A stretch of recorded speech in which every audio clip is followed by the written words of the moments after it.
There we go. What's up, John?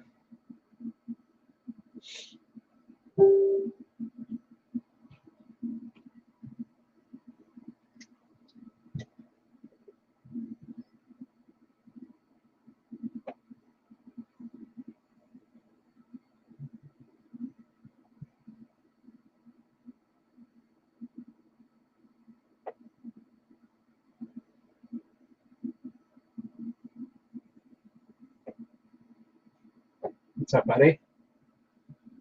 How goes it? All right, so let's boot up Sheetsbox. And let's put a model on the plate. Actually, I got to get the model off the plate first. I am still sick.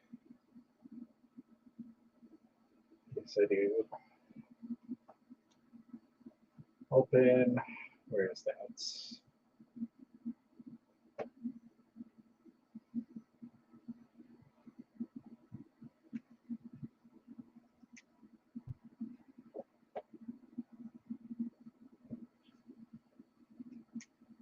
Hello. Welcome to the stream. So let's see. People wanted to ask about this model.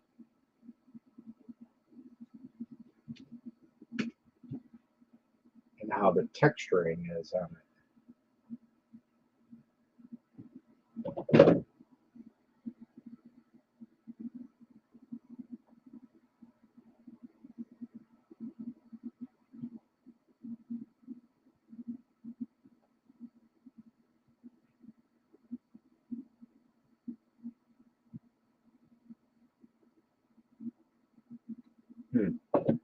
It may actually be that. Welcome, welcome, everybody. We're going to put on a little bit of tunage because I hate silence. Oh, it's super loud.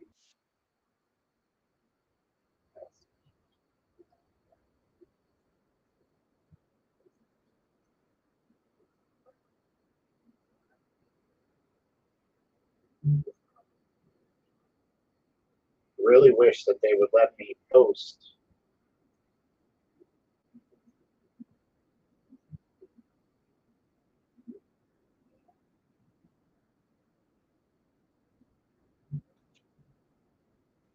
I could go live. Yo, yo, yo, what's up? I don't know who's who because my feed doesn't tell me who's who.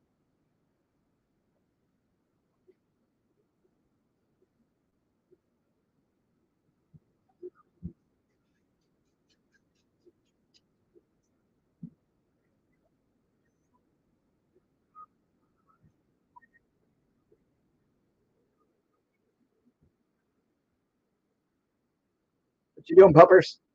Oh my god, I scared you. All right, let's go.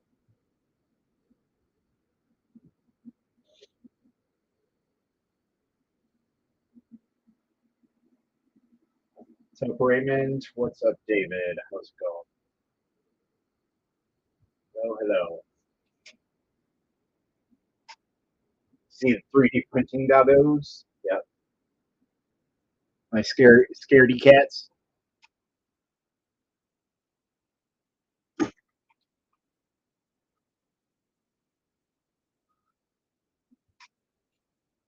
So this is the Galaxy eMake, or emake3d Galaxy One, and I just printed this, but unfortunately, it's a little too small for me. I scaled it up to 157, I think it was, and just a little too tight for my fat, chubby feet.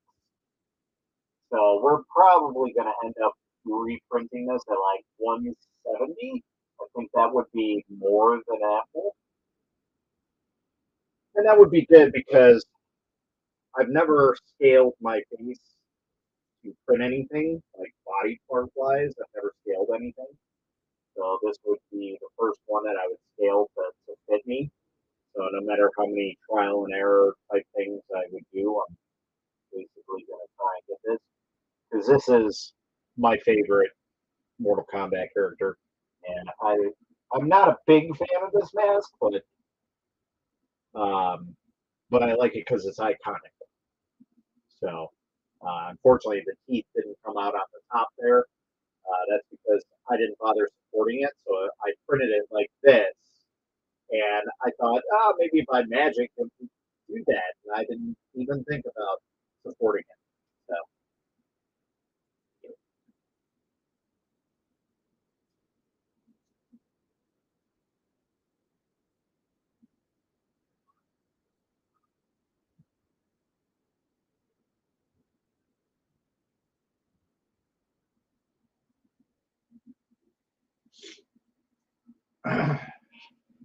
Unfortunately, I'm not going to get much time to play with this thing. I have basically until tomorrow to mess with some things on it, but I think we're going to wait to basically mess with it. The settings, at least, for it. So let's see, guys. I wonder what I'm going to be doing here. Let's go to my OBS. Let's go to.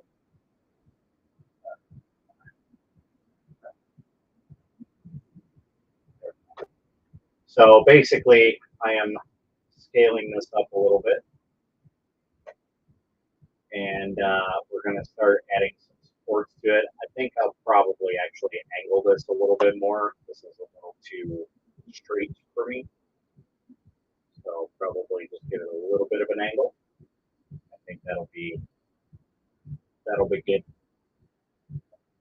So we'll do the lazy, and we'll do automatic frozen supports. Oh, I'm on Sonic. Gotta change the whole line. So we're gonna change the galaxy. Okay,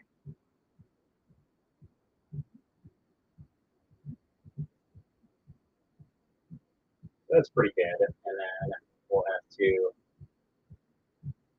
basically we'll have to go up here, custom supporting on here. Make sure that these fangs come out this time.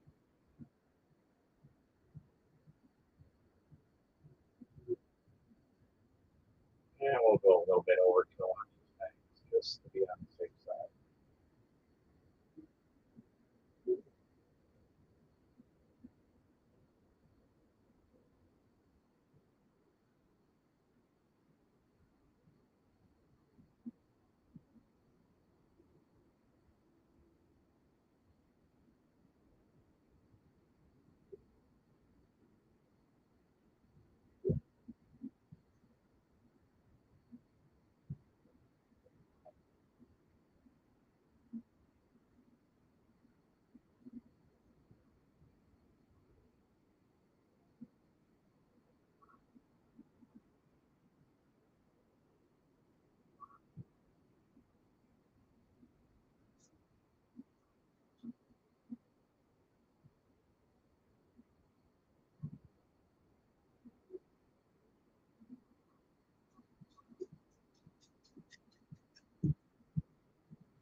What's up, buddy? We're going 3D pixel.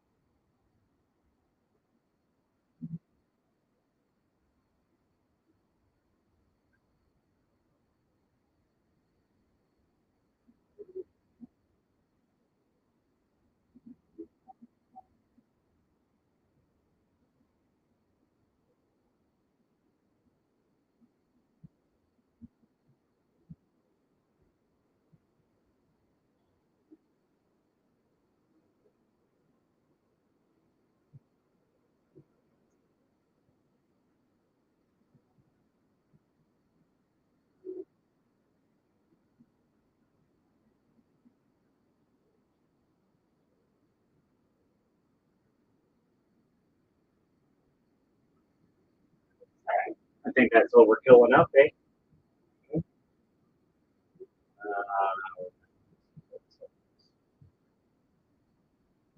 A little bit.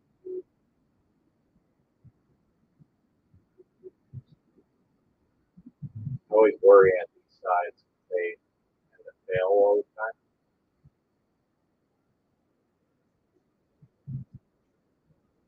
But that'll be good enough.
Oh my God, bro.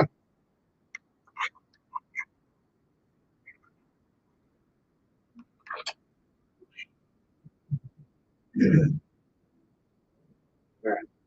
Well, obviously, you're not going to let me. Oh, because I'm doing negative, not positive. I am a dum dum. Yo, dum dum dum dum.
Okay.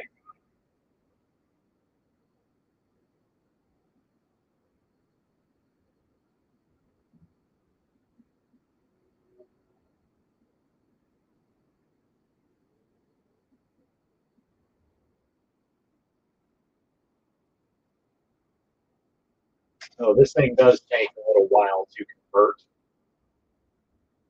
And yes, I am utilizing Shikubox Pro, but it's the only thing that is currently working with it. So one, and the other thing I wanted to let you guys know is the estimated time that I have set here. The estimated times, I have already adjusted that. So those estimated times are actually pretty close to a legitimate time that it's going to print. And while that seems quite long for a print, 19 and a half hours, I mean, it is, but you got to understand, like, here, I'll slice this one, okay? We'll save it. Save it to the desktop. Okay, so we'll let that save. And then what I'm going to do is I'm going to slice the same file on stock settings for the Mega 8K and show you guys that and the difference between those. Okay, stop.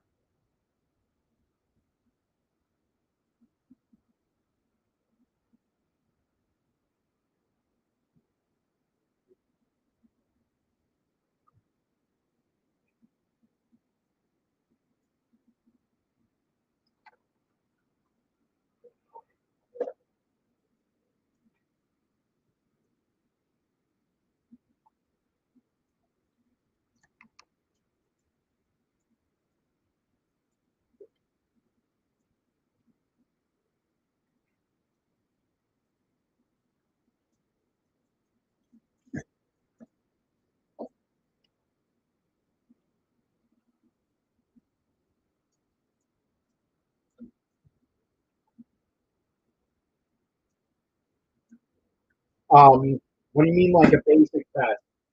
So here, let's minimize this. We'll open up another sheet back.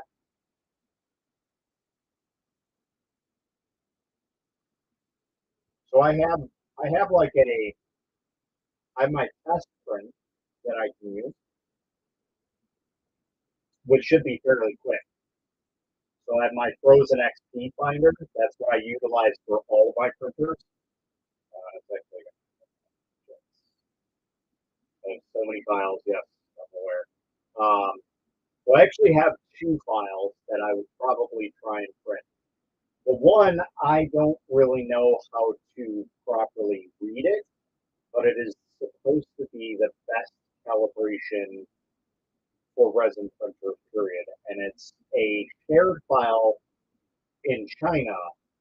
And as far as I know, I'm the only person outside of China that has this file. And that would be this file, which is why it's in Chinese. But I'll show you that one, and then we can also do like the Resin XP. No, we're not doing that garbage. There's the Frozen.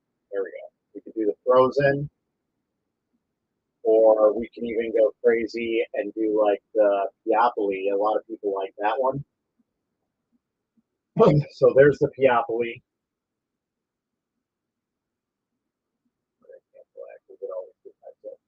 So this is the one that I was telling you about. This is the one that I got from my V-Box printer. It basically um, gives you all of your settings for everything. So like you have your teeth, you have your indentations with lettering, you have your like overhangs, I guess you could kind of call it, your tubes, your missing tubes.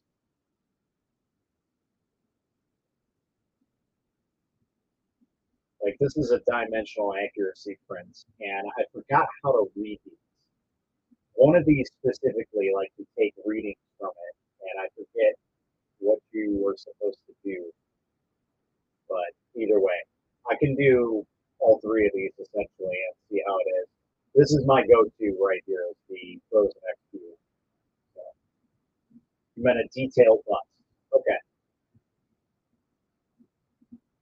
how long is the printing speed? So here, I'll just show you. So for this says 19 hours and 30 minutes, and essentially that's 2,800 what you call it, layers. So it's basically at the speed of a stock frozen. So you're looking for a bust. Now I do have some busts. I don't know how detailed they are. Let's see. They're mostly from Fotis Mint. Do I have that as Fotis? I think I do. Or is it just bust? No. Where's Fotis? Fotis Mint. Okay, so we have some different busts here. I can do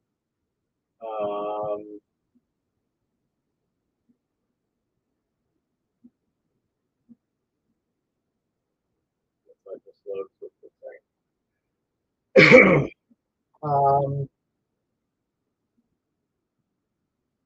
What would be the best one? A train. Batman would be basic.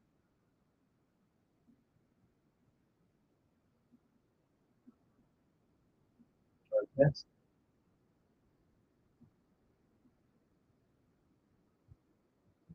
Now the problem is I might not be able to get this information to you because at 7:30, pretty much today, because it just turned 12 o'clock my time, so it is now Saturday.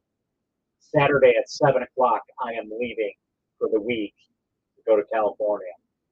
So I am not going to be able to get much. So if we do this bust, it's got to be a quick one.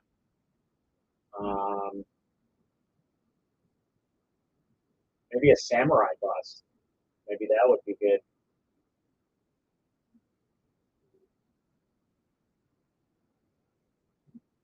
I'm trying to do something that's very simple to get detailed.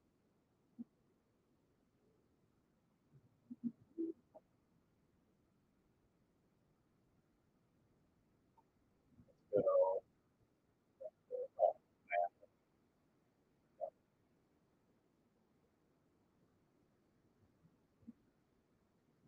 oh, I don't think it's very detailed. Because the thing is a lot of people are having issues with this, with the skin. And while this has got some textures on it, it's not really gonna. You want the flash? I can do the flash.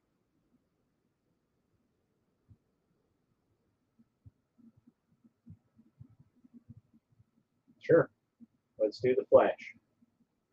I'm a flash guy, so I'm not a big particularly fan of this bus, but it'll work. Should we put it flat that way or flat the other way?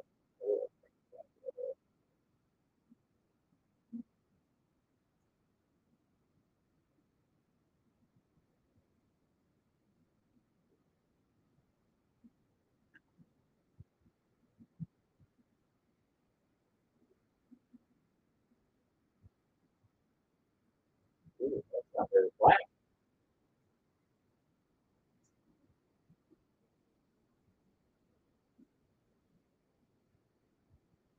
Huh.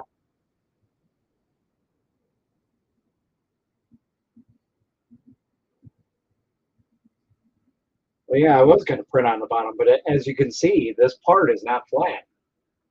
So this is not going to print very well on that. So maybe we'll just return it to its stock form. And just print it like that and just deal with the suction of that first initial layer. Screw it. All right, so now should I support this? I think it'll be all right. All right, so let's go, and we're set up on the Galaxy One already. Let's do a single print. So basically what you're looking for is more facial features, right? Yeah, 14 hours. Cutting it close.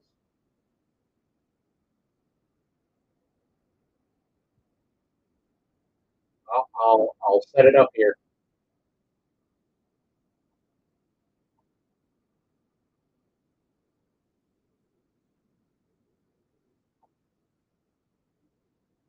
I don't think that's very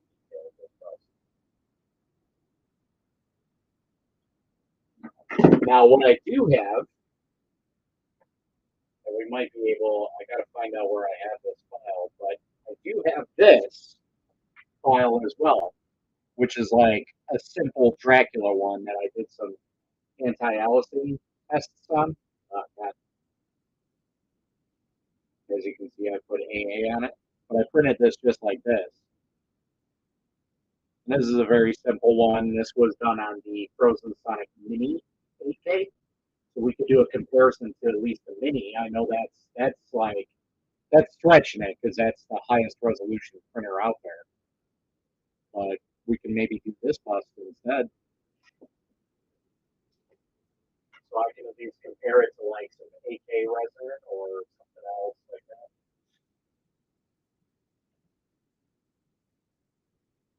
Oh my god, this is so slow. All right, so let's do that then. Let's go ahead and we're gonna cancel this. Let's go back and find that print because I think that'll be a much faster print. It's a smaller print. As you can see, it's not anything of any significant size. Like I can fit it in the palm of my hand, but at least I have something that's already printed and comparable. So let's go to here. Let's go. If I could spell Dracula, that would be great. Not that one. Is this it? This is it. Yep, this is it. So this one will be much better because you have the hairlines, and then you also have the skin tones of it, which I really, really dig of this model. So this will also show off the anti-aliasing, which I do have a tone. And this is kind of cool because he's got a fuzzy jacket on. So, I do not have a bus that I printed on the Mega, but I can just throw this on the Mega as well. Did I size this down? I must have sized this down.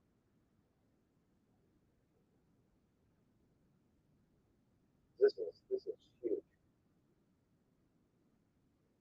Let's get some measurements of this. I want to get a similar size.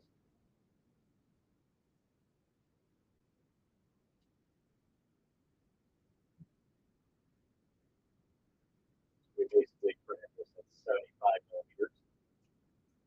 So let's go ahead and print that at 75 millimeters. There we go. So that is a comparable print. Why does this one look so different? Oh, this is the same exact print. Go ahead.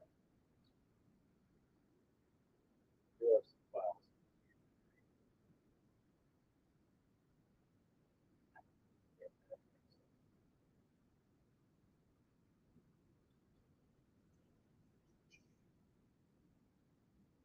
Yeah, that'll print much faster too.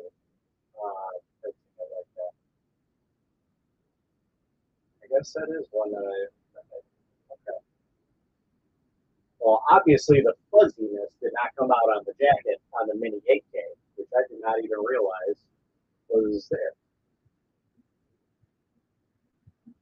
But everything else came out. That's very strange because usually the Mini is pretty detailed. So either way, let's we printed this just like this. One of the things that I hate is they show the front of the machine here, when in actuality the front is either here or here, and I don't really know. And I don't remember how to change that. Let's go ahead and slice this really quick. Now, the thing with this printer, damn, that's still going to take 10 hours? Shit. So the thing with this printer is there's no like messing with anything. Now I do have anti-aliasing set up because I just did an anti-aliasing. Should I do anti-aliasing on this, or should I leave it without it?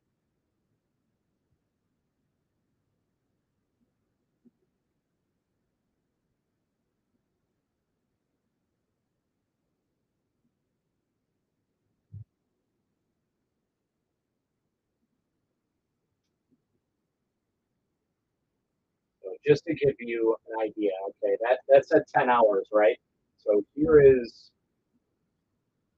aqua gray, and that is not on the mega. Okay, I think I didn't change the settings. Yeah, so these are stock settings. All right, so I just want to do a comparison for you really quick.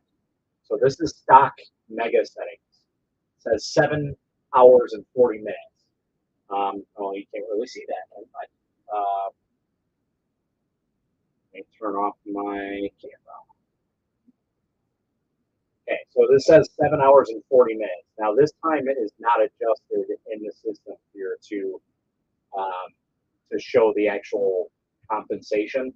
See, there's no print time compensation. So it'll probably be around 9 hours. It's usually it adds about 2 hours of print time on the mega. So very similar. But yeah, let's go back here. Let's go. Okay, so print time compensation. We added 12 seconds to our print time compensation, and that pretty much put us right in the range of what it's going to print at, give or take, 15 to 20 minutes, or maybe even a half an hour.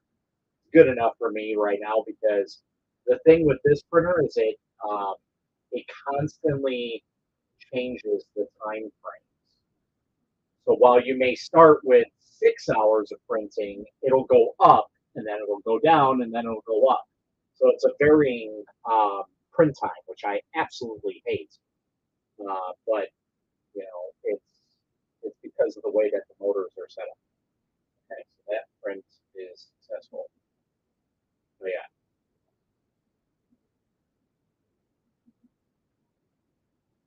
Yeah, 10 hours. Quite a long time. All right. So let's put this back on. I do have the anti-aliasing prints. I do have some small prints up here that I printed, these little miniatures. I don't know how well this is going to focus, but these actually look not too bad. In fact, I got to remove some more supports for these guys. These are so dang small. These are 32 millimeter miniatures that I've never ever printed before. These are the Loot Studio packs, but these were printed on the emake Galaxy. In fact, you know what? Let's put on our Sony camera, and you guys should be able to see a little bit better.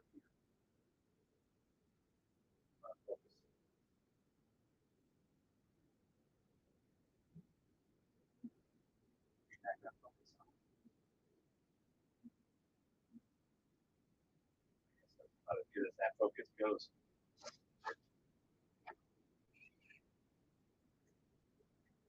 Yeah, the engine was really nice.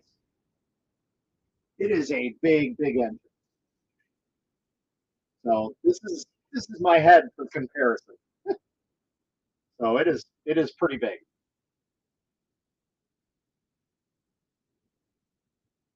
See, there's still some cleaning solution in there. Now, I just washed it the other night. So,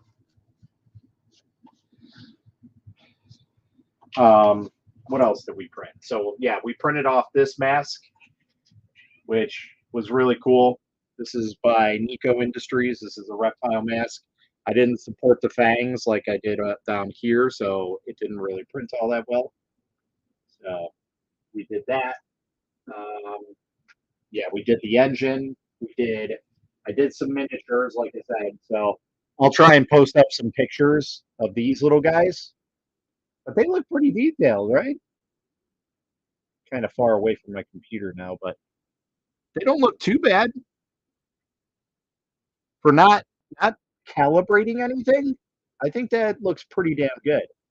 I'm almost positive this is slightly under cured.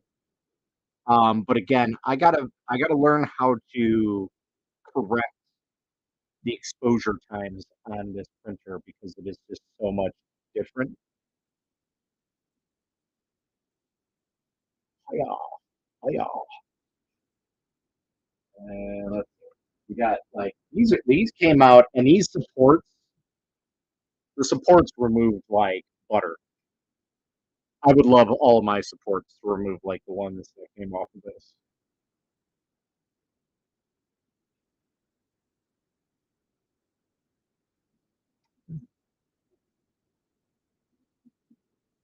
And focus.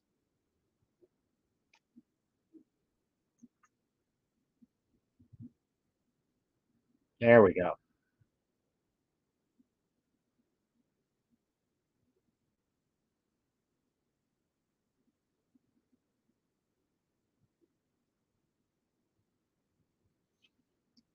I think Joel's using the stock settings just as I. So, oh, what am I using to wash my large prints?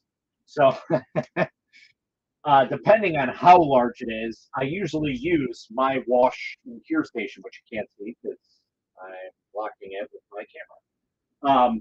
My AnyCubic Wash and Cure Plus. This has been my go-to, even with my Mega. It's been my go-to with it. So that's what I usually utilize and go from there. All right. So we got that print all set up.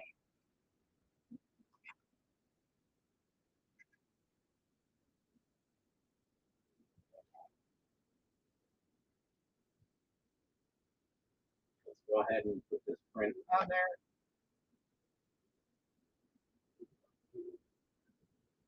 Not that clean.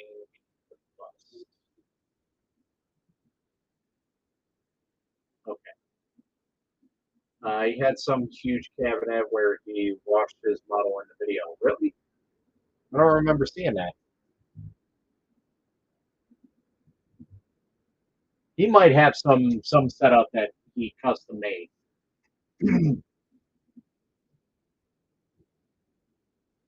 I have reached out to a couple people about getting a wash station because, for me at least, a cure station is not something that's needed. I know it's an easier thing to design and make, so that's why you see like the Frozen has the Mega Cure, and Emake has came out with their Cure box. They're very simple to make, but the thing is we as a consumer need a wash. That's our biggest drawback because as of right now, this is the largest one on the market that you can utilize right now. There isn't anything that is bigger that uh, that will wash good. It's usually a manual thing, or it's an ultrasonic cleaner. Which me personally, I'm not a big fan of ultrasonic cleaners. So,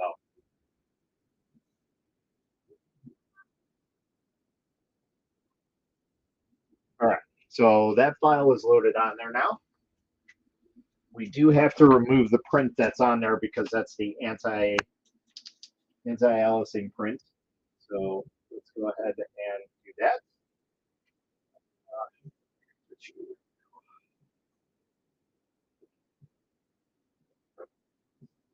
And yes, that is a hollow print, that engine. So wash is more important to me. I agree. I'm turning my Snapmaker enclosure into a cure station. Wash station is harder to DIY. Agree.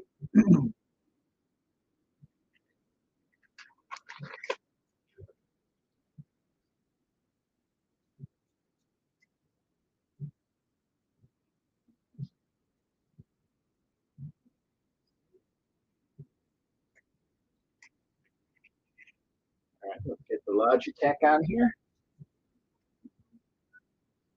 So pretty simple system, as you guys have seen on the unboxing video. Um, we have our heater down here that's set at 25 degrees. It usually maintains between 25.2 and 25.6. So it does have quite uh, a range that it keeps at. Then we have the auto refill, which is a singular tank. It is no longer upside down because there was issues a pumping, which I don't understand why they did it upside down to begin with. So now there's no brackets or anything, at least in this model. I don't know if the production model will have brackets added back into it, but my model does not. But there is a big enough shelf. So basically, you got to think like the shelf starts here and it goes all the way up. So you could essentially make a shelf for inside of the side here, and I'll bring you guys around where you can store more resin. You could probably store, I want to say, like maybe 10 bottles of resin in there. So I don't know.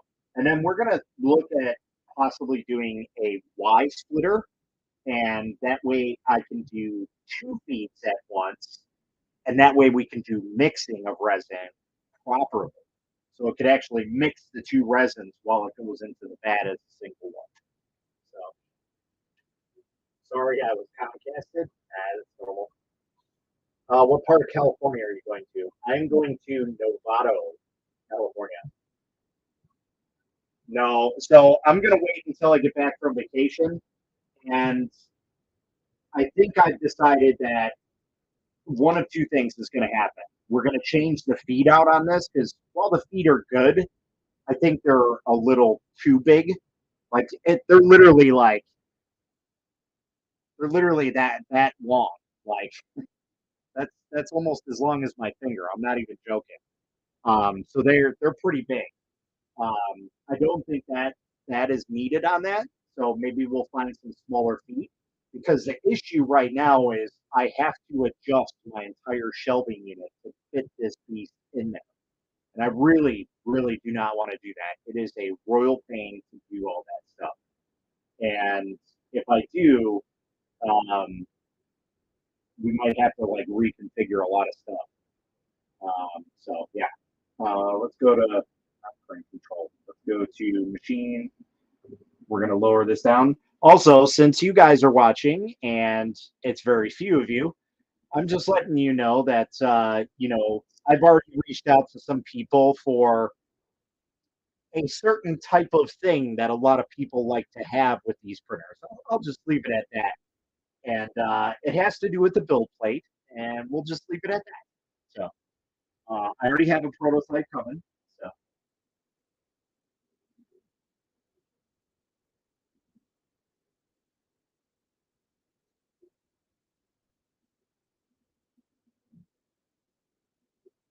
So one thing I'm not a big fan of is taking stuff off the build plate when so this thing raises all the way to the top, and that's great. But trying to get my hands in there is kind of a pain. And then dripping off is annoying too because I always drip all over the front of this thing. Always. There's not a good way to take this thing off and get it to drip a little bit.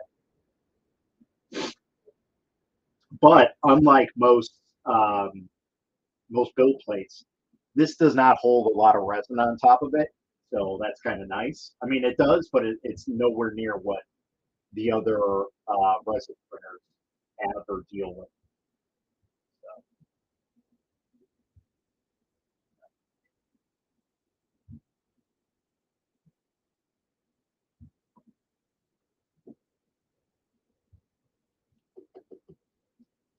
Where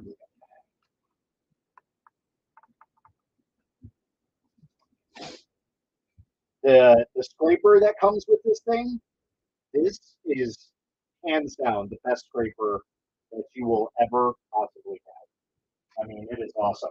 Now, getting stuff off this build plate, I'm telling you right now, it is kind of a pain. So what I tend to always have on hand is this nifty thing, which is essentially a Windows sticker scraper with a long handle.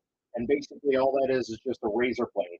Now, what I did is I took a screw and I filed it down so I can have the shortest possible like distance between this and the build plate so I can get underneath it. So all I have to do is really just get in the corner and it'll pop right off. No problem.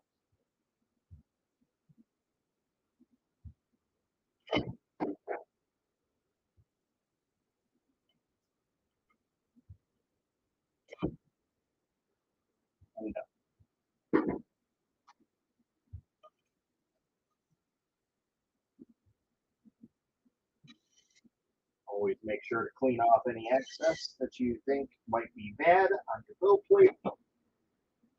And we'll throw it back on there.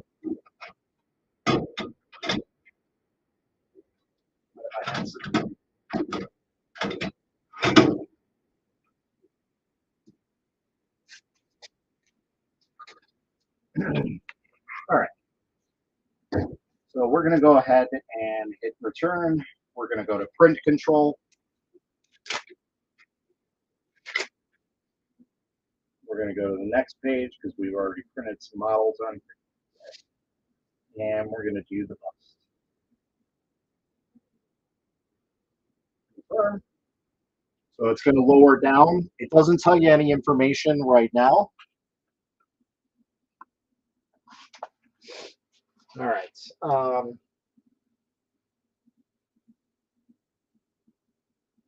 I love the M3 Max cover design. It is completely out of the way when removing the build plate. I agree.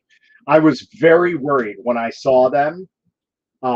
So I knew about the M3 Max about 2 months before it released. This is actually a prototype that I have here, right here. And I was very worried about it because I was like, oh no, don't tell me this is a lift-off cover, because I absolutely hate lift-off covers. Like, give me doors out of anything. I'd be happy with that. I don't care if they take up 10 feet more space. It's just easier to work with. And when I got it, I was like, oh, I see what they did. It is a lift-off hood, but they cut it in half and made the back section stay. So now it's just a pull-off cover. So it is still a little bit bulky, but it's not as terrible as lifting off a huge cover and then trying to find a place. Because I can't tell you how many times I'm lifting off that cover, for my wash station. You guys can't see it because the wash station is right behind the next to the zip. But you can't see it. But essentially, I keep swapping those two covers, and they usually end up on the floor here, upside down. It's just annoying. I hate it. Hi, I want to offer promotion of your channel, followers, views, chatbots. Oh boy, oh boy. I don't pay for anything like that. I could really care less. This channel was not here to make money, so sorry, you're barking up your own tree. You ever try doing that with a spackle knife? They make them in all different sizes. Might work good for that. Yeah, I mean, essentially that's what those are. I do have all different types of shapes. I mean, I guess this is more or less a. Oh, you guys can see that. This is more or less a spackle knife. This legitimately is. I think this is the one that I went and bought from Home Depot. That I've had for a little while. It works, but the problem is with most of the spackle knives, I find that the thickness is too much on them, and they usually don't have a good enough edge on them. They don't pitch as much as they should. So that's what makes that blue one so much better than any other one I've used, because it's much thinner than these. This one's pretty close, but a little bit thinner than it, and the pitch is much better on those. So much so that those are actually laser etched, those pitches.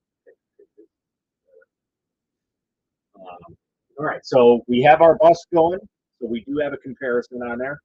I guess I can take some pictures of those miniatures now that they're all good. And then I have the anti-aliasing test, which I can tell you right now doesn't look like it did anything. Actually, no, it did. I think it did.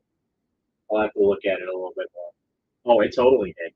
So here, let's so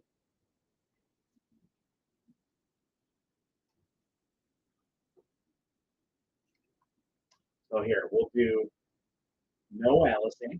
So this is just a stack print, right? So as you can see, that's got like that that texturing on it that everybody's complaining about right now. Okay, so it kind of looks like a pattern almost, like a textured pattern, like as if it had clothes on it, right? So you can see that, right? I'm not just losing my mind.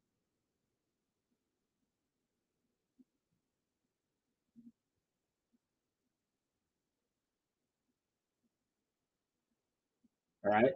You can see that on that print. And here is a print with Alising. Now, there is still some of that on there, but it's not as predominant.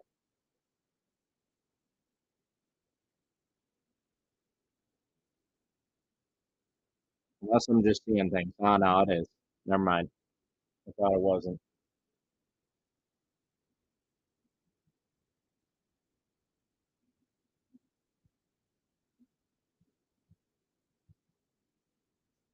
So we'll have to see. I don't even know if anti-Alising is working on that.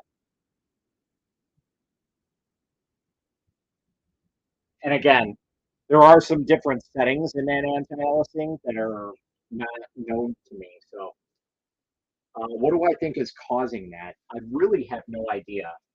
Um, I really think that it's actually laser itself. So while it is a SLA machine, right?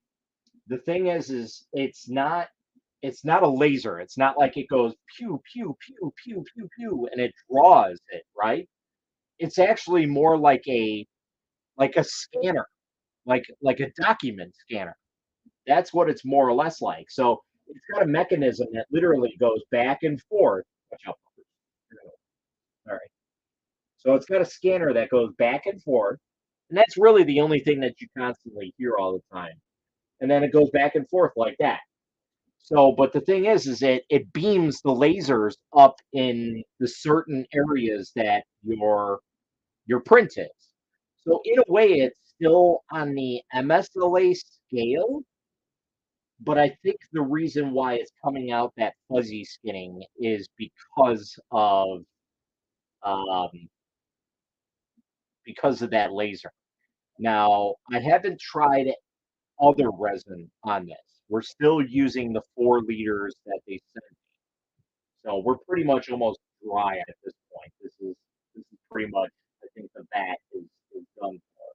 And I did adjust the screws slightly on the bat to make sure that we didn't overspill. I mean, it was set okay from the get-go, um, but I wanted it still a little bit lower. I essentially wanted it to where it would hit the trigger if there was nothing in the bat, so that way it wouldn't overfill if there was nothing in the bat. So I did it opposite of their video. Their video tells you to put the build plate in, then fill it, and then adjust it. I didn't want that. I wanted it to fill up, then adjust it. So that way, when it raises up out of the build plate, there's more resin in there, right? So I did the opposite. So as you can see, you can still see the lip on that. There's enough to where it basically touches the nozzle, and that's it. So we did it at the lowest point possible, essentially. The Gaussian laser, literally what the early laser paper printers used. Okay, that's I have no idea. I have no idea anything about laser technology. I just know this is vastly different than like if you comparing this to a Form Labs, this is not the same. Formlabs is legitimately a laser that you'll see, and it's really cool with clear resin. You'll see it. So maybe I'll do some shots with clear resin because I do have like a whole box of blue clear resin, and we could do something really cool with that. What I don't know. So if you guys got print ideas for something clear blue that's large, have at it because I have like probably 10 liters over there. I'm not even joking. So hi, puffers. Hi, hi. Hi, hi, hi. Hi, hi, hi. My puppy, pupper dog. You're like right in the way of the shot. It's okay. Want to come up? No, you want your bed, but your sister's stealing it.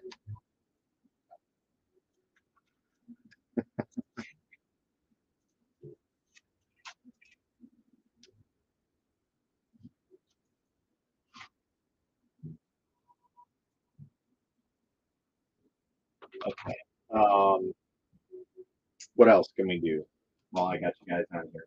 I mean, we can take a look at some more prints here. These are, like I said, all 32 millimeter prints. So these are very. Oh God! I just broke his hand or his staff, whatever, his bow. That's the problem with this. These models are insanely brittle. Like they're so small. But I broke his sword off. Whoops. If I were to print miniatures, I would print it with a model style resin. I wouldn't print it with a ABS like resin. But this one's probably the coolest, and I still got to remove some of the supports from them.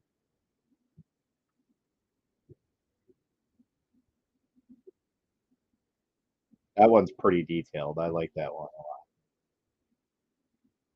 So.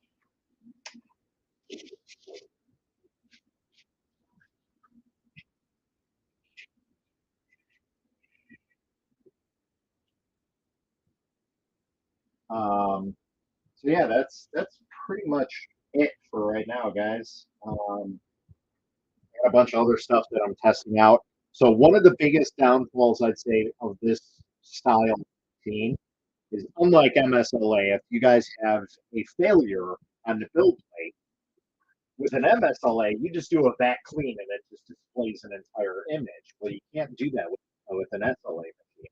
It's a laser system. It's much slower, and it just doesn't produce that singular light.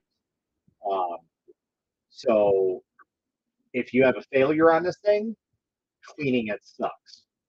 So I'm going to reach out to our friends over at Thermal Vat Band and see if we can possibly incorporate a extraction pump. So we have an extraction pump from the resin, but what I want is an extraction pump from the vat back into the bottle. So basically a reverse, and see if we can do that because I know they've been working on one.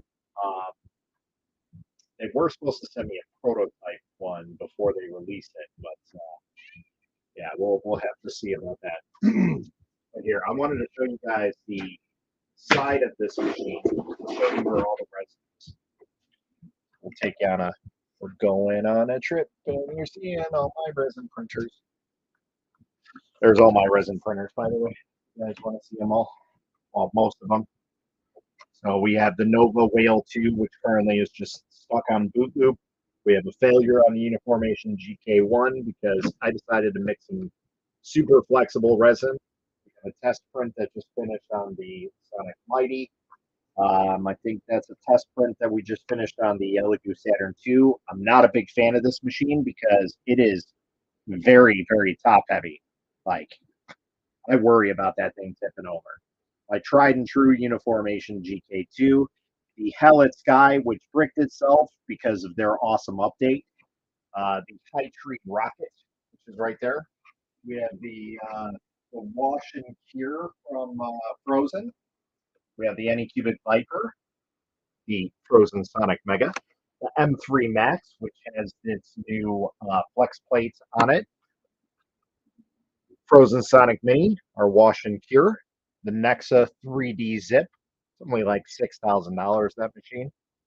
Yeah, it's not that bad. We have a really cool Wash and Cure system, which actually has its own pump system. So that's a wash, dry, and cure, and it pumps in and out its own resin.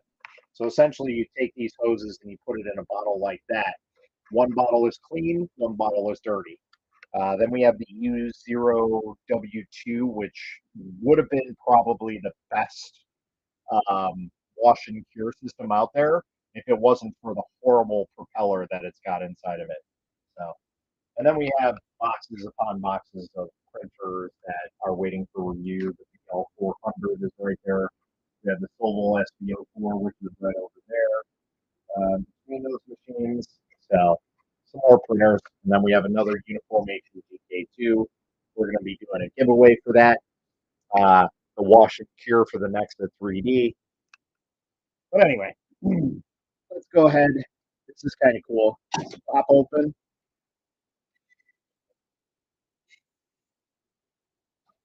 Slide to the left, and there is our ginormous area of printing. So essentially,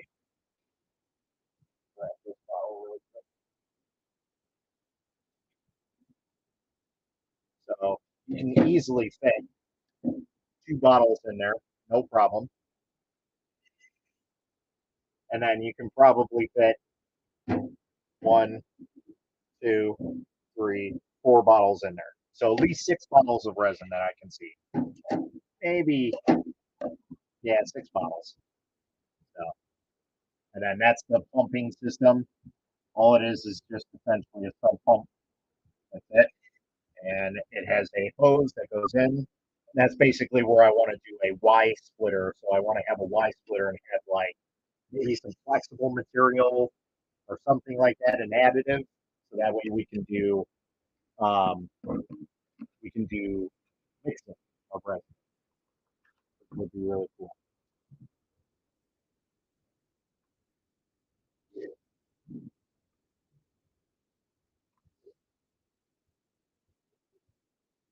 I just put my order in for the Mega 8 case from your last video. Now I have to wait 3 weeks. You can use my affiliate link. Actually, I don't know if I had an affiliate link, but if you did, hey, great. If not, it's not the end of the world, but do check out the um, Frozen Mega 8K group and look for my speed profile. One thing I will suggest buying is a Bullet brand screen protector. They're probably the best screen protectors out there because not only does it just protect the LCD, it actually goes further and protects the entire area over the LCD. That is what I suggest highly for the M3 Max. But the Mega, yeah, that's totally worth it. Spend $28 to get 3 screen protectors. You also get new tapes around if you ever need to redo it. And yeah, that's a pretty good deal.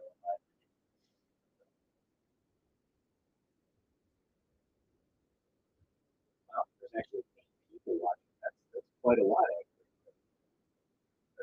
Who is from where? Let's see, we've got 2 people on my Facebook page, 2 people from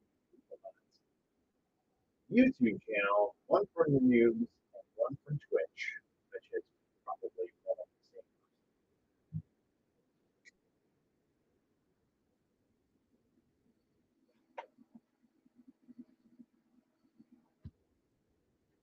And I got it.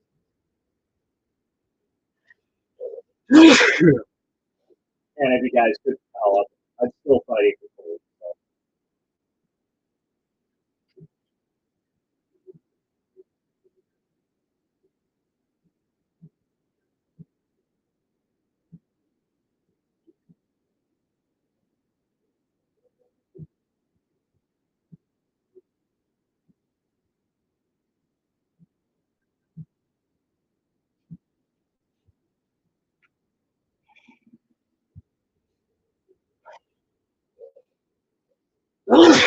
Oh man,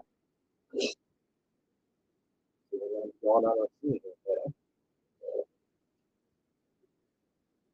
Any chance you have any additional info on a 350 megawatt laser? I also, I think it was mentioned if the kids get additional release, any other recommendations. So I do suggest getting the release film on this because it is not a typical fat film. It's more of a membrane. It is very, how do I put it? It's, like those sticky hands that you used to have when you were kids, when you got them out of the quarter machine. I mean, obviously minus the stick, but like the feel of that, where it was rubberized. That's what it feels like. It's a very interesting set film. Now, my unit, and I think other units, do come with a replacement set film in case you need it. So it does come with one, which is fantastic because I don't think any other printer on the market that size, or close to that size, comes with a replacement set film. So that's really, really nice. But it is a thick boy. So it's not typical FET that you're using. So just be mindful on that. And that might be a reason because the laser might actually burn through FET film or NFET. So yes, I do highly suggest getting extras if you guys need them. Um, just because it is a different. Now I haven't confirmed that is the issue or not. Um, But other than that, I really don't see anything else. My model did come with a actual SanDisk micro SD card, so I'm very surprised at that because a lot of printer companies do not have stuff like that that comes with their printers. Very, very rare. Uh, but I know this company does do that. So, what is the speed when printing? So this is laser. So this is going to be much slower than MSLA. But as soon as I get back from vacation, I'm going to start doing some testing. So there's a good possibility I'm probably going to break some stuff. I mean, I broke the screen on the Mega about a month in testing. I killed the screen on the M3 Max in 50 hours of printing. So, but essentially, we got speed settings out of both of them that were reliable and didn't necessarily kill the machine, but I still have to put a disclaimer out there because people think that, oh my god, I can use this and get away with it. So just to give you an idea of how fast the Mega is with the speed settings. So normal settings, full build volume, 400 millimeters is 62 or 64 hours, I forgot. So that's quite a long time to print something. With my speed settings, I think it's around 21 hours to 24 hours. I don't know if I calibrated it yet, but if I did, then it's 21 hours. So I'm just going to put that range in there, 21 to 24 hours. So massive difference in terms of speed without losing quality of detail. You still will have to tune your resin. And so, kind of going back to that whole fuzzy skinning thing, that could also be boiled down to us not knowing what the hell we're doing with these printers because this is a new territory for me. I'm used to MSLA. It's basically like I can put in my time frames, do a couple calibration prints, and I'm ready to go within an hour. This is slightly different. The options that are on the screen are vastly different. It's not like you just set an exposure time in it, it sets it all for you. It's not like that. This is based off of more of laser wattage and transitional layers and all kinds of different things that are more machine related. So going back again to that whole like fuzzy skinny looking thing, that could just be us not knowing how to tune it and just using stock profiles that we're not tuning anything. So when I talked to eMake, they basically had me switch one setting, and that was it. That was scanning lines. So I don't exactly know what that is, but they did post up exactly what each and everything is meant to do on the system, but I haven't really like dug my brain into it and did some research to say, all right, this is what we need to do to calibrate this printer. So essentially, we're just hitting print and go. So that can be the whole reason behind all this inexperience, to be in all honesty. Um, so just take that with I guess, a grain of salt. What's up, Mr. German? How's it going? It comes with a Teflon silicone film. They are also going to make NPET for it. Okay, cool. I actually kind of like this film a little bit better than any of the films that I've used. It's similar to the Nexa 3D. Nexa 3D has a membrane where like that film when you ping it, it's got a sound, right? Whereas this doesn't really have it. It's like it's flexible like that. Like it has a lot of give. So that might actually also contribute to that because it is a different style film. Now that I'm thinking about that, so there could be several different factors in this, and that could be one of the reasons why it's pretty fuzzy like that. Because you know what, I haven't done a flat print. You know, we did that. Let's take a look at this.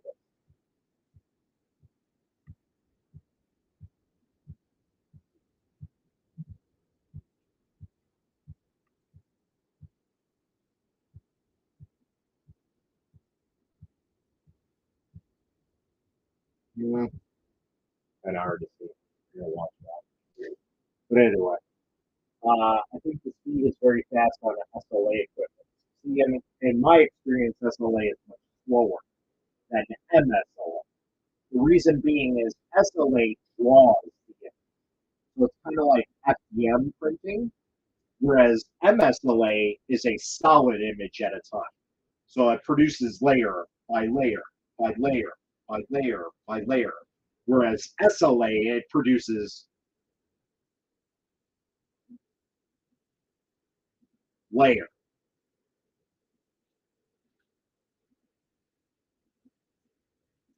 Layer. So slightly slower, but I think tuning the power and everything like that, you can probably get it on par or maybe even faster. But you also risk failure. So again, it's something that I have to sit down and actually do.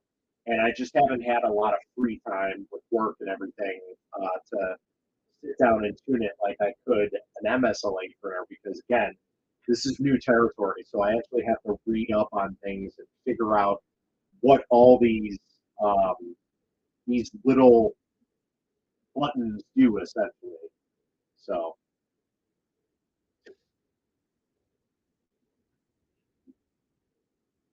so just to give you an idea, that was what was that 70 millimeters?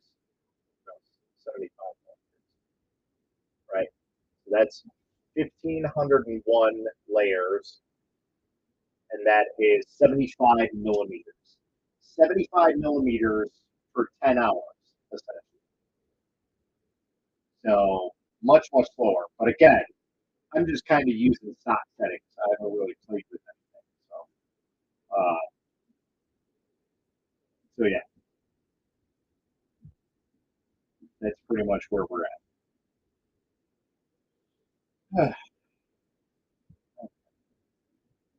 What I do is to out, put some black resin in here. So I don't know if you guys want to stay on and just watch this thing print and watch me kind of work. I guess I can put this down at the bottom here. Let's put this down.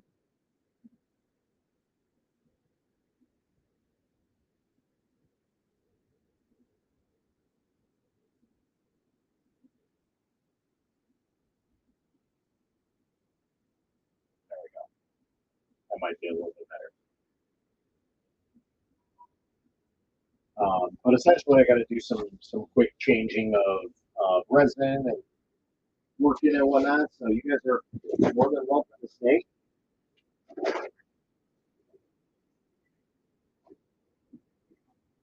I'll put that on there.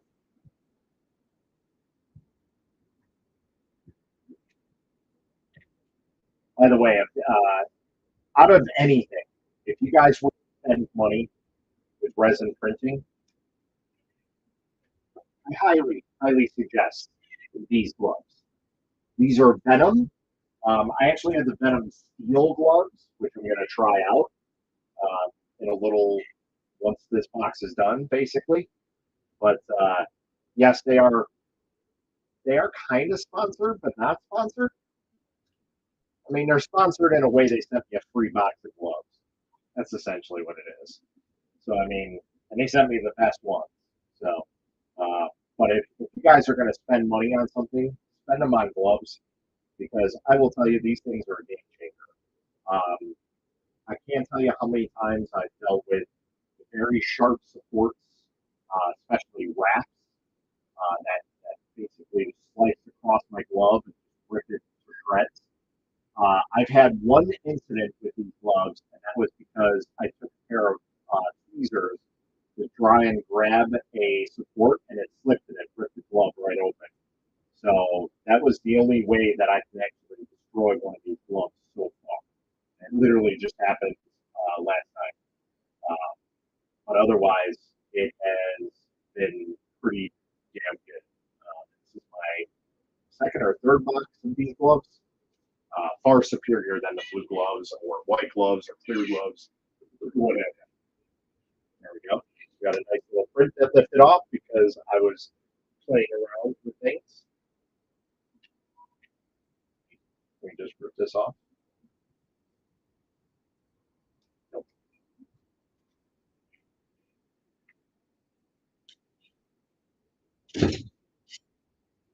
I butter. What's up, Mr. Maker Man? How goes it?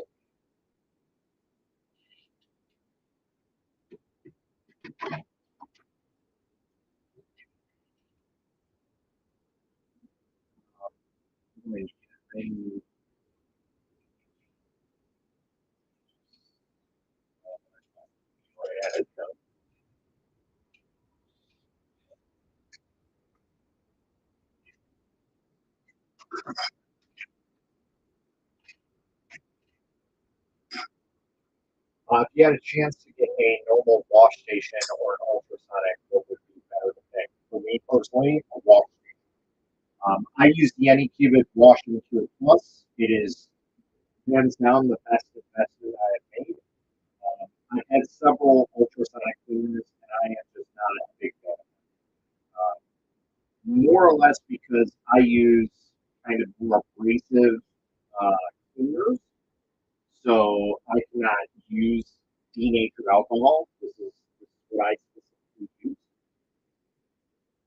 Denatured alcohol provides a slightly better wash than isopropyl alcohol. You got to be careful because when you open that up, good lord, it's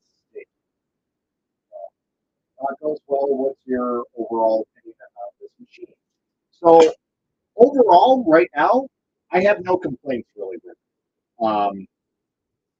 Yeah, some failures have happened. That happens with any machine. It's to be expected. But as of right now, the quality is okay. We still got to narrow that down because there's like a fuzzy skin setting on or something like that. So we got to track that down. And now that I'm thinking more about it, I think it might actually be because of the fat film, because of the type of fat film, because that really does impact the way a print looks. And if you know anything, like if you have an M3 Max, you know that has a frosted fat, so it gives a different finish than other resin printers do. So, uh, but again, it could also be boiled down to resin exposure settings and us just not knowing what the hell we're really doing. And in full transparency, I will tell you that because this is new territory for me. I wanted an SLA printer, and this one is slightly different than true SLA. So it's even more of an unknown territory, but it's still cool to have. Um, but yeah, as of right now, I have no complaints. Everything works as it's intended. It prints. It prints the models. It's printed miniatures. It's printed calibrations. It's printed a face mask. It's printed a ginormous engine. So we went all the way up and down the scale for some stuff. Now, probably after this vampire print that we got going, it's a vampire bust. Uh, we will probably run a calibration print to see what we are exposing and see if maybe that's one of the issues. And if it isn't, then I'm going to try and narrow it down to figure out what the hell is going on with the whole fuzzy skin type thing. So, if you had to pick one of the emake or the GK2, which one would you pick and why? That's a very tough question because the big difference is size, really. Um,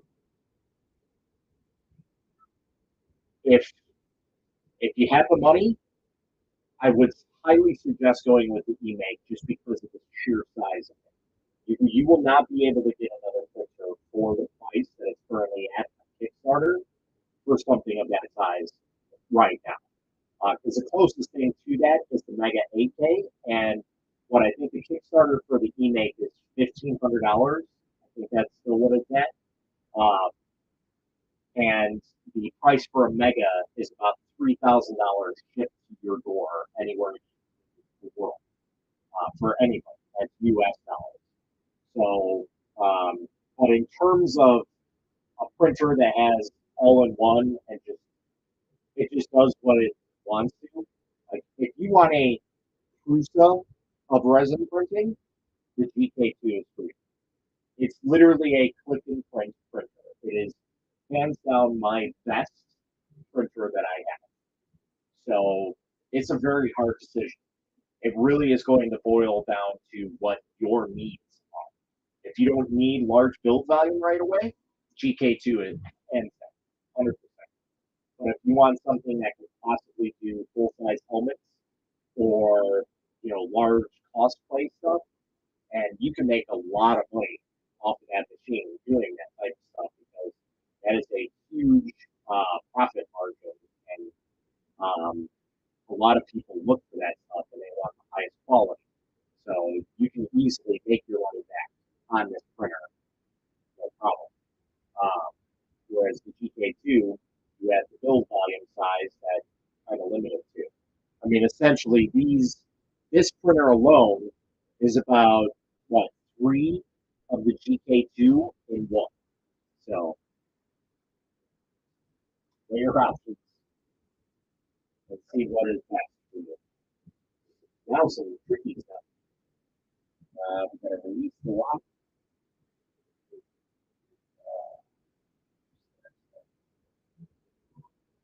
So this printer is very unique because it actually has a magnetic locking back on it.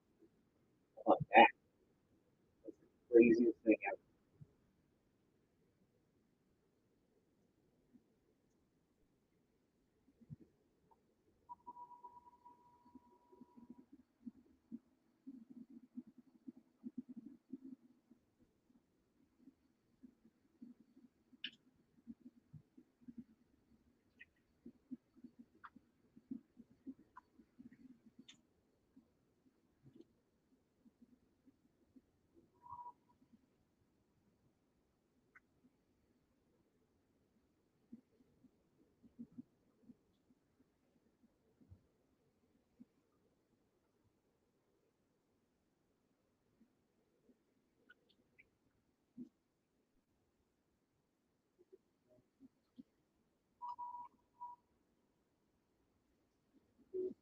Right, but all said and done, with taxes shipped to your door, it's about $3,000.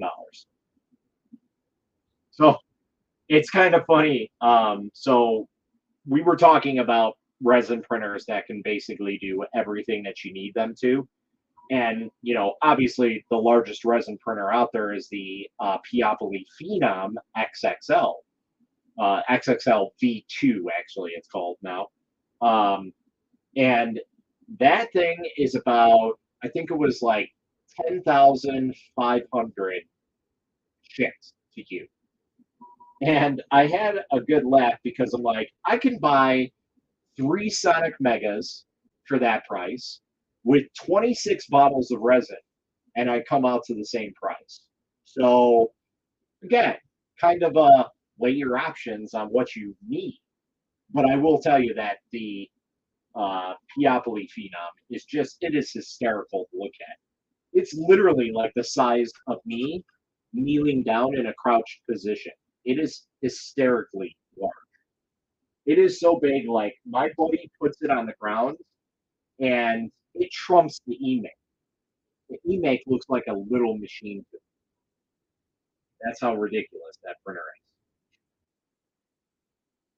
Yes, I know one person that has that printer. But here's the downside of it. Peopoly is not that great with their machines and their development. They're not the greatest machines. So I own an M3 Max, so I am leaning towards the GK2, but only have a few days to decide. So if you have an M3 Max, that's a pretty large printer. I do highly suggest getting a Bullet brand screen protector. You will not regret it. It'll save you hundreds of dollars on replacing a screen if you ever have a failure. I have them on all my machines now, and totally worth every penny.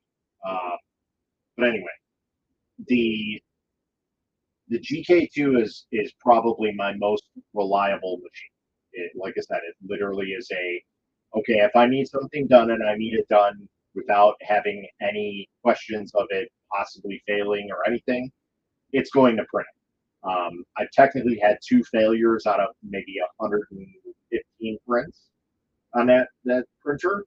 One was a model issue where literally pieces of the model were missing, and the other one was totally my fault. I orientated the model not enough, and it basically didn't have the supports underneath the base of it didn't have enough grab to keep it on the plate, so it detached and failed.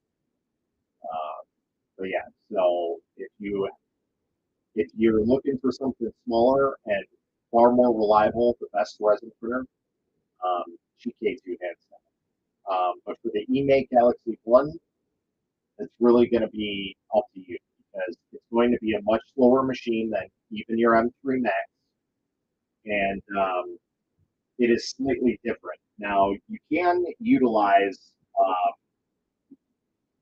normal resin with it, which I have yet to do. I'll probably do that when I get back from vacation.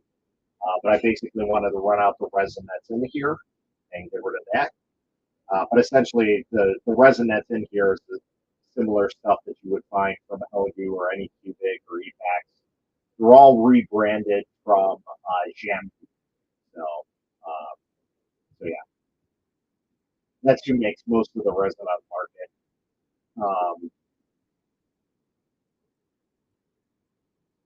I was looking into that, but I couldn't justify spending that on my first resin printer. If you have the justification to spend on the GK2, I would.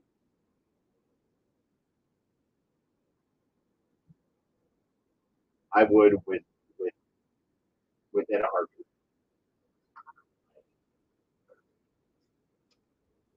No BS.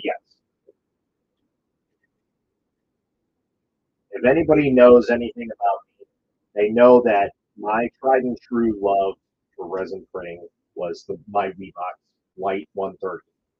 Well, essentially, the same company that makes the Weebox Light 130 makes the Uniformation GK2. And so that was one of the reasons why I fell instantly in love with it, because it's essentially a grown up version of my printer that I absolutely love. Now, the accuracy is not the same as my Weebox, but that's because a lot of technology has changed since then. It was much easier to gain dimensional accuracy on RGB screens, but yeah. Oh, the 10K printer, gotcha. Yeah, that's quite a ridiculous printer. So, I mean, if you got the money, go ahead. But good lord, that's you really have to justify what you're printing with that. I mean, I couldn't even justify paying for a machine like that. That is absolutely insane. Like this is a $6,000 machine, and it's a medium-sized printer. It's on par with the Saturn or the Mighty 8K or the M3 Premium. But this is a vastly different printer than those.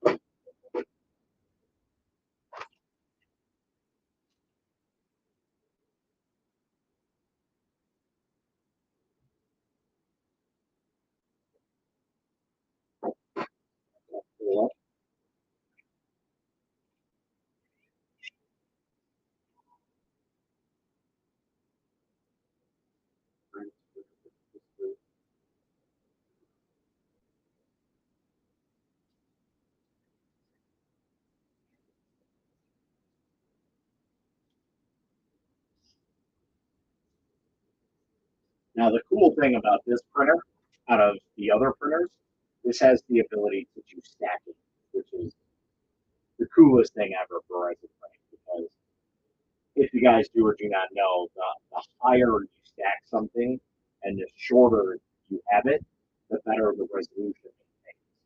So,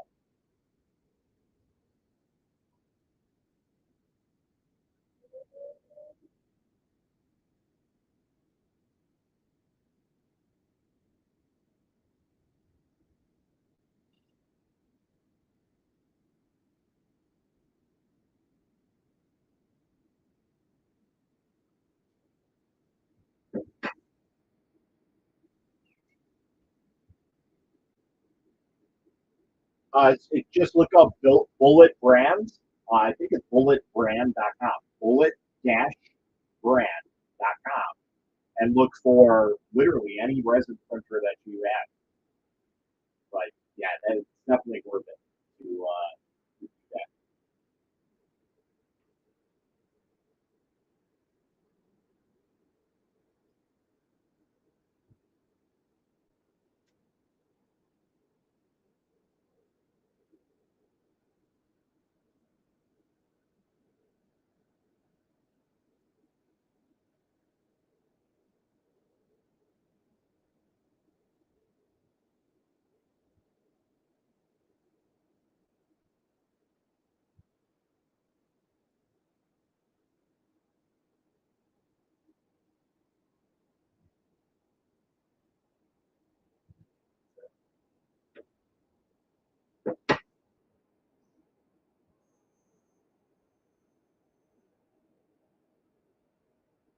We're running low. What's up, Mr. German? Oh, speaking of which, I got your T-shirt in. So now I have to go and buy a most likely a silver magic marker to sign it. So, 'cause I don't think I have one. I have blue, I have green, I have black. So I'm trying to get like everything done before I leave tomorrow, and it's gonna be a lot.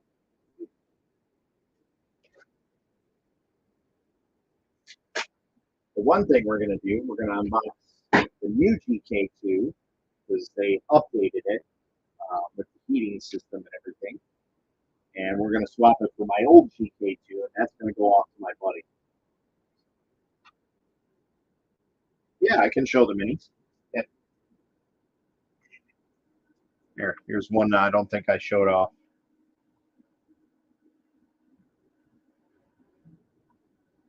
They do seem a little soft looking. I will say that. So that's what makes me think that this might be more of a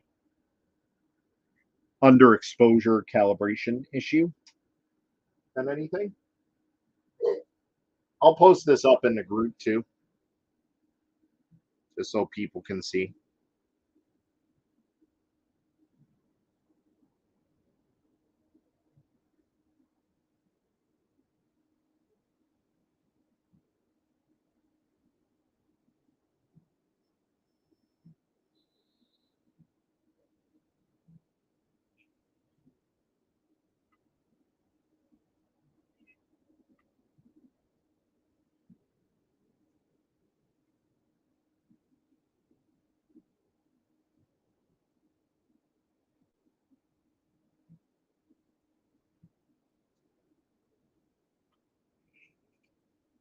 I also did the Tiny Diny from 3Dom Sculpts on TikTok.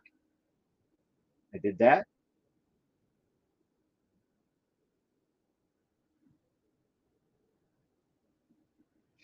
He's basically given a thumbs up.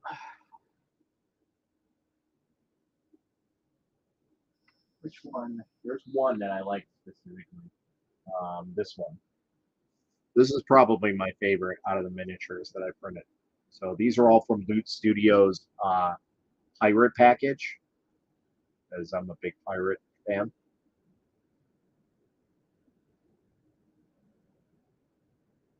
This one is really, really cool. We still got to remove some supports around his neck, but I'm gonna have to put the glasses on and look at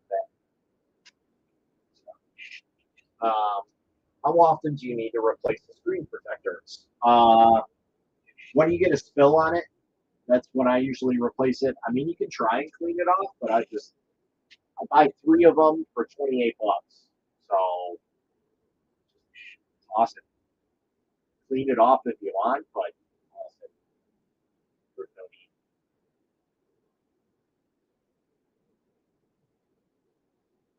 What else do we need? That's a failure on there. I kind of figured those were going to fail. Somebody wanted me to print a very thick chain, and I'm like, I don't know if this is going to work very well. It's chain link. And then this one, this one on the Sonic Mini is going to be real fun to remove. These are little, like, I don't know, towers or something with supports on them.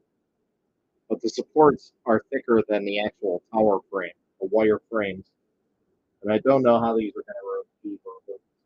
We had to do this a different way. So we actually had to wash it on the build plate and cure it. Because if I went to go and remove these from the build plate when they were still wet off of the printer, I would have destroyed all of them. So, what is the idea behind permanent leveling with the emake? So it's not really an idea. It is a marketing gimmick.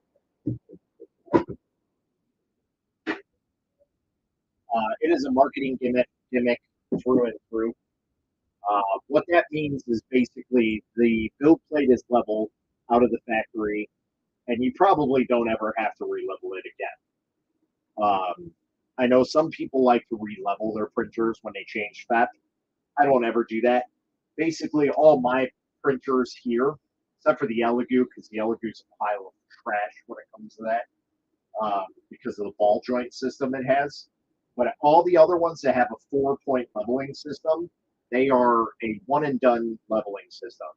With the Uniformation GK1 and the GK2, you don't ever have to level those. They're levels from the factory. You don't ever touch them.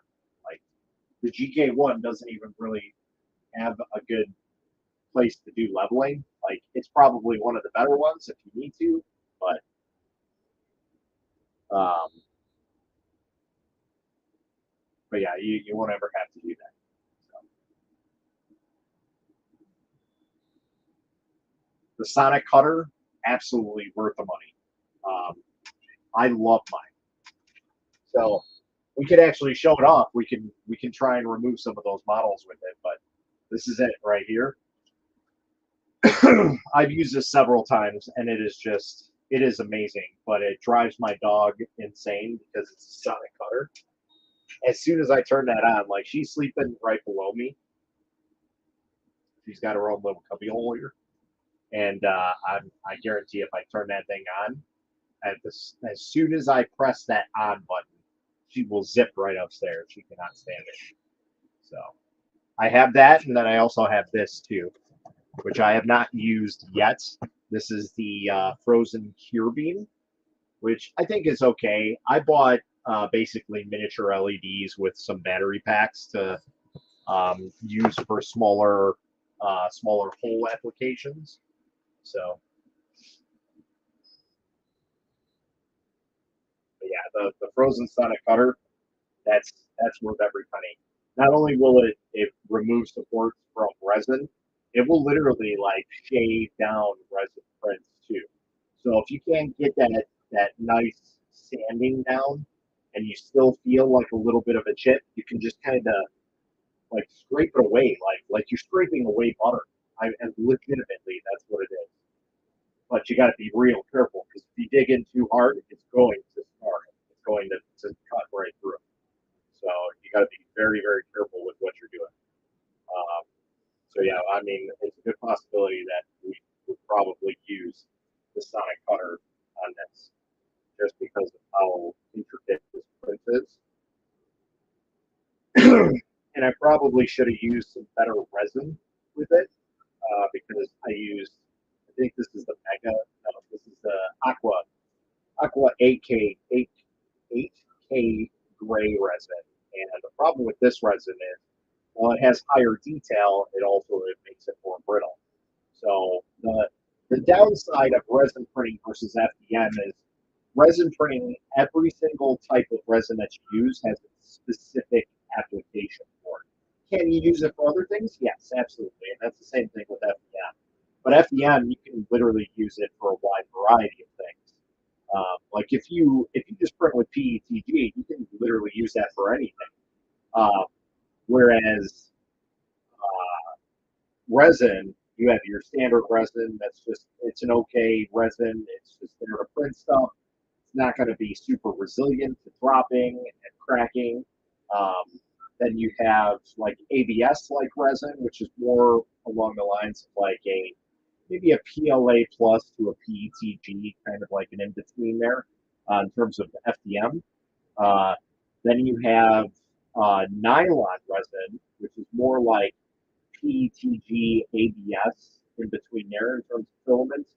Then you have like flexible resins that are similar to TPU, but the cool thing, so that's one of the things that's going to make this emake shine over other resin printers, is because it's a laser system. Uh, the bonding process is much stronger and much better than an MSLA, because an MSLA is basically just a singular image. So it's just bonding it all at once, which is not always necessarily great because it's not like you're bonding it at 100% what it needs to be. Because otherwise, why would you need to cure your model afterwards, right? So um, so basically, your model is still under cured uh, each and every layer. It's not something that's going to destroy the print or anything, but that's how it is. Whereas SLA, it literally burns and bonds at the same time, so it literally chemically bonds it at a better uh, for a better process. So with flexible materials, it is going to be much easier to print stuff on it. I'll see you later, Matt. Good luck. Good to see you again on YouTube. Absolutely. Same, buddy. I'm probably going to hop off here in a couple minutes because I'm starting to get hoarse. Um, I am still sick, which is great because, I'm going on vacation in like uh, 12 hours, 15 hours. So, yeah.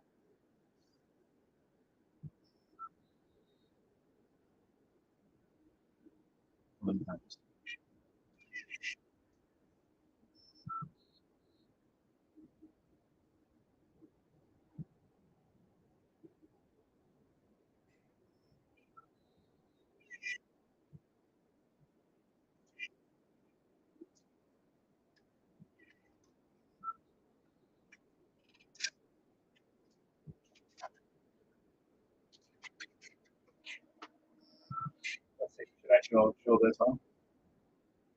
I will try and enjoy my vacation. I'm taking some medication, so hopefully this stuff goes away. I only hope. But yeah, I'm always here to answer questions. Here, we're actually going to show you guys utilizing this sonic cutter right here. So, down there, here, here.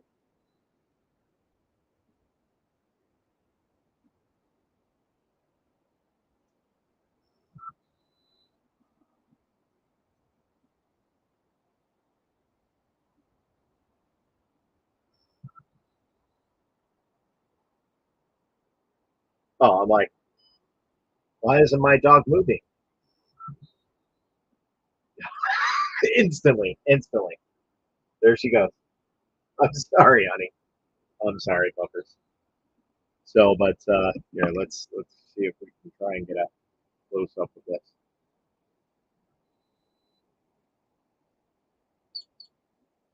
So you hear it?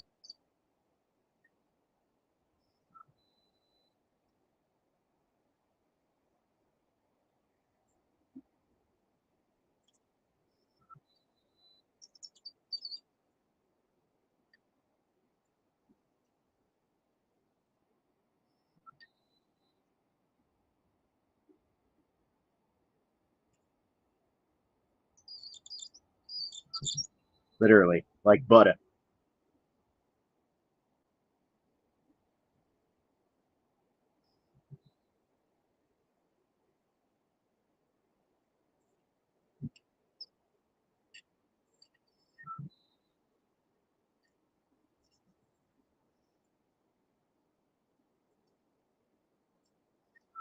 Literally vibrating the supports right off the bottle. I think this is like $300 or something like that. It's on Amazon.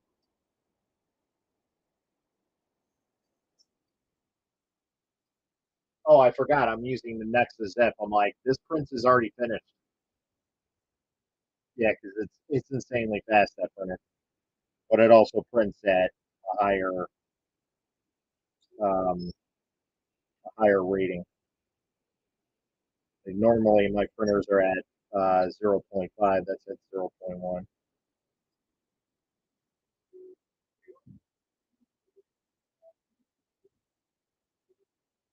Watching your content is expensive. You're welcome. Should I put a disclaimer on my videos? Warning: may make you buy stuff that you shouldn't need. I mean, I can show you the cool stuff that I have that I use for removing prints. What did I do with that? There it is. Like my little miniature sander thing that I use. USB charge. Got three settings: one, two, three for speeds. You can change the color. Unfortunately, it doesn't fit Dremel, but it does come with its own pack of bits for sanding, all different types.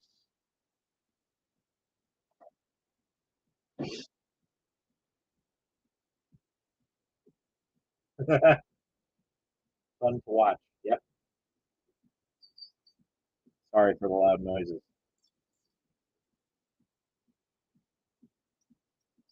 Yeah, that's how we take care of like super brittle prints, as you can see how brittle this print is.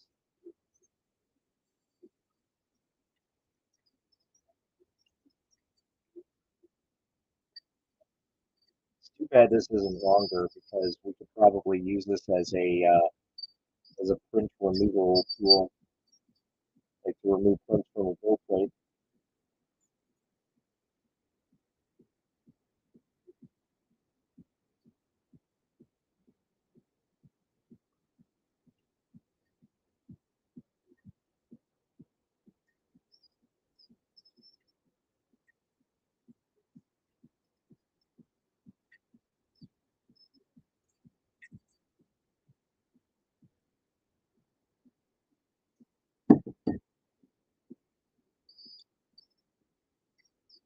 Ah, there goes the piece.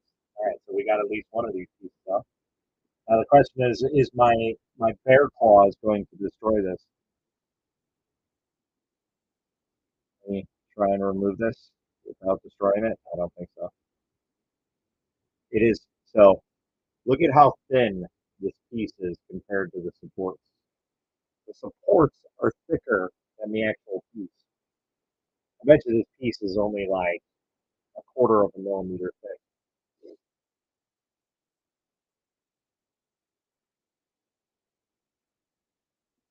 But what's cool is you can go right up against it and just shave those pieces right off. Just be very careful with your hands. Stay very sharp blade.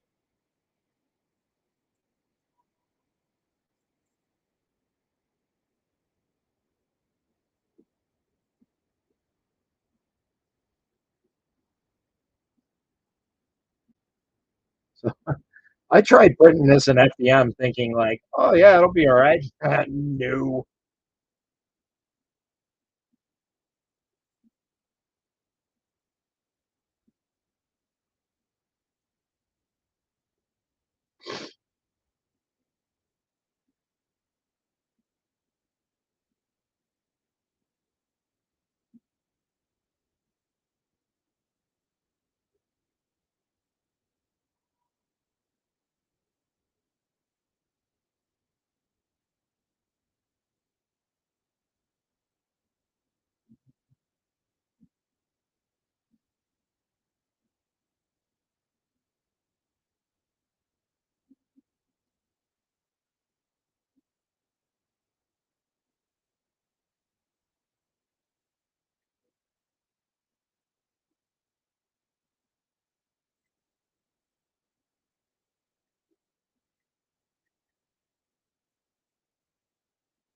See, and the cool thing about this is it's not activated until you press that little button.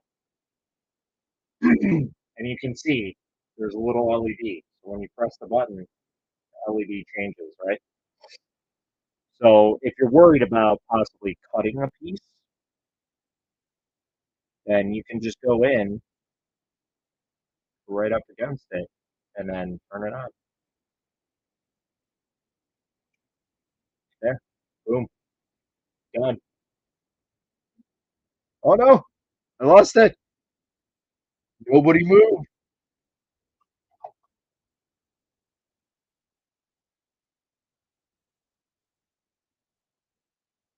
I literally can't move. My fidgety hands. Damn it. Good thing I made extras. Aha, flashlight for the rescue. By the way, if you guys ever need a ridiculous flashlight, this is one.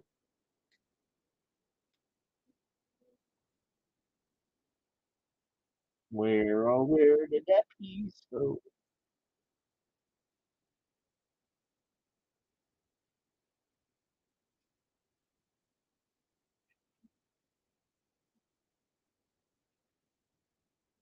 Damn it.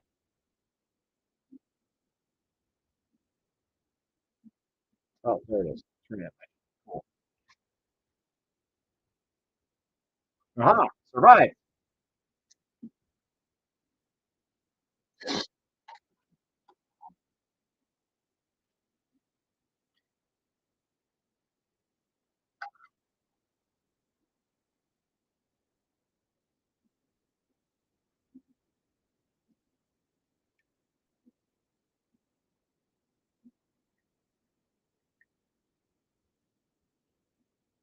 Done.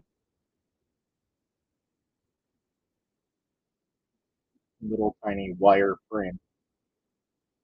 Insane. That is ridiculous. I don't think that's supposed to be that small, but hey, that's what the customer sent to me. So we are printing it. That's going to take a very long time to remove all those. So what I should do is try and remove all the inside ones and then go out and try and remove all the outside. That would be the best way.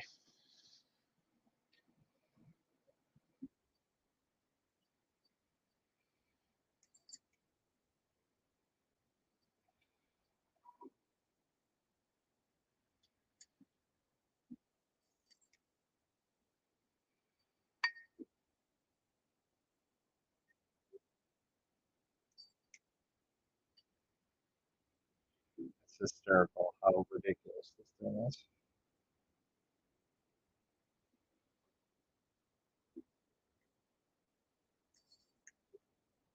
It's like butter.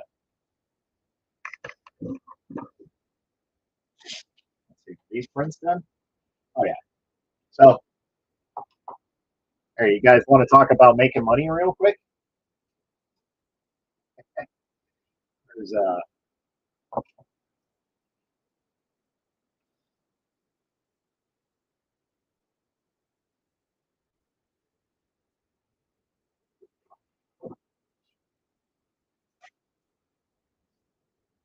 those are D-pads. I sell these for $15 a piece, shipped anywhere in the world. Now, I usually get about $6 profit after everything, if sold in the USA. So let's say if all these sold in the USA, if they're sold internationally, I make $1 off of each one. So this took me, I forget, it's like an hour and 10 minutes, I think. Not even. Couldn't even have been an hour. You know, I think it was 40 minutes. Um, so there's 3, 4, 5, 6, 7, 8, 16.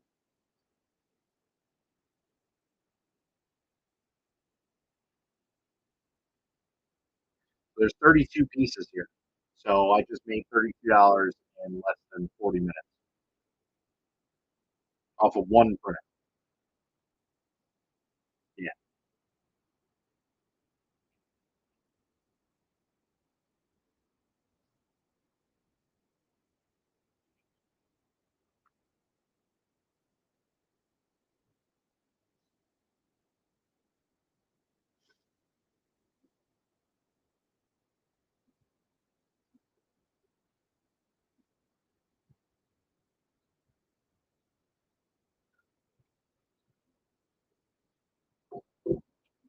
Yes, that is correct.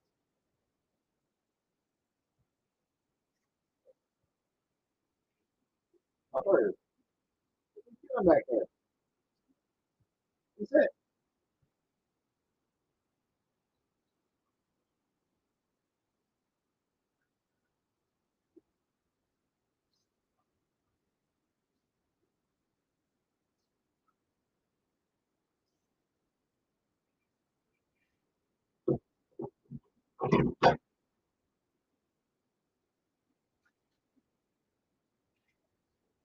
All right, back to the build plate extravaganza.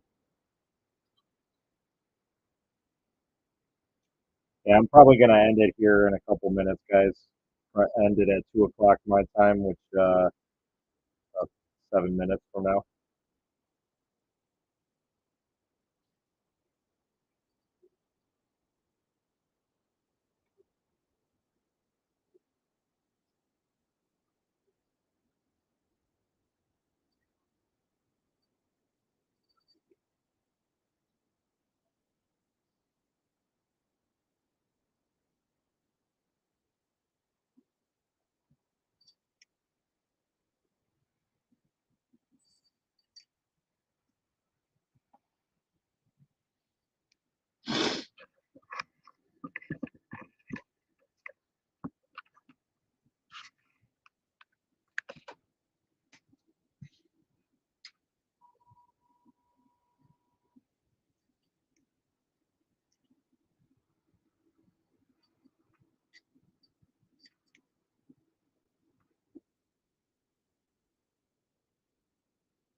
Insane.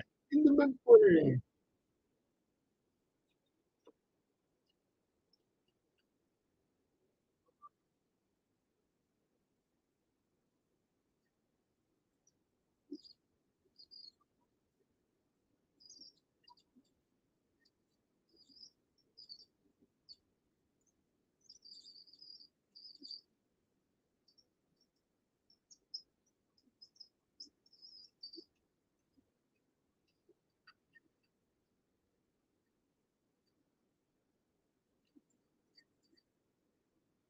Sorry if this is really, really high pitched for you guys.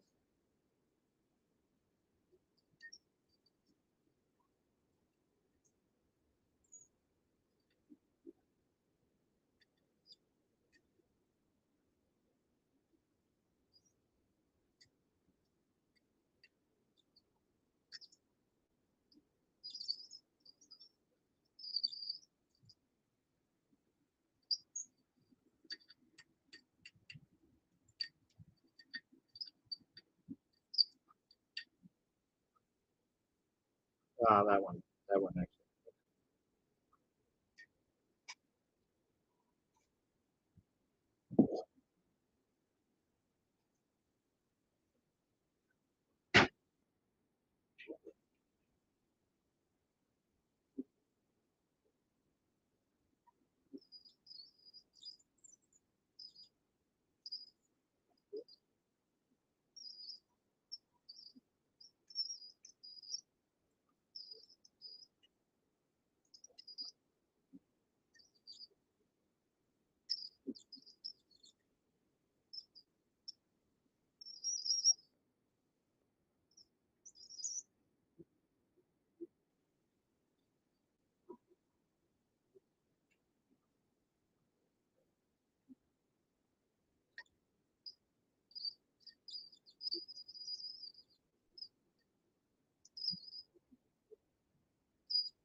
All right, guys.